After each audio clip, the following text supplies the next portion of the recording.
Promise, maliligo ako ngayon. Promise, maliligo ako ngayon. Hi guys, hi everyone. For the new viewers, please like and subscribe to my video. And guys, recently super hyper ko. Kung mapapansin nyo ngayon, ito, napaka-hyper ko, super. Pati mga kasama ko dito sa bahay, kinukulit ko lahat sila ng kung ano-anong bagay lang. Ayun. So guys, our topic for today is about hygiene. If ma-notice nyo or na-notice nyo, ito pa rin yung shirt na gamit ko, suot ko hanggang ngayon.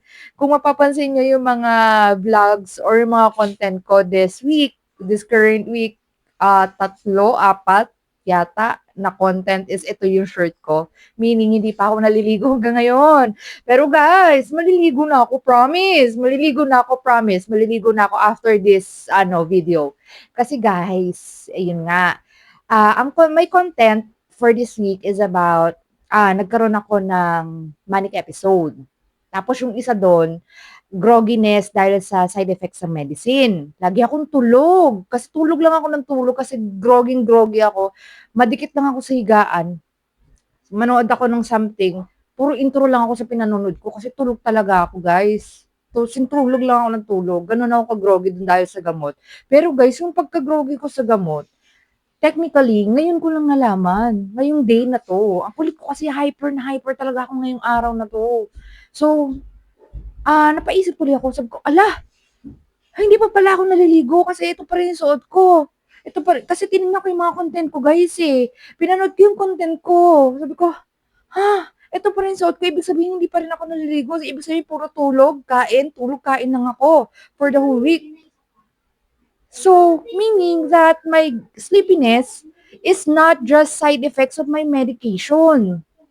There's something wrong with me. Siguro pagka-hyper ko, hypermania. Yun nga, kasi sobrang kulit ko, sobrang hyper ko, yun. Kulang lang ginagawa kong punching bag yung asawa ko kasi nga gusto ko mapag-sparring. Ganun ako ka-hyper. And guys, ang sobrang init ng panahon ngayon.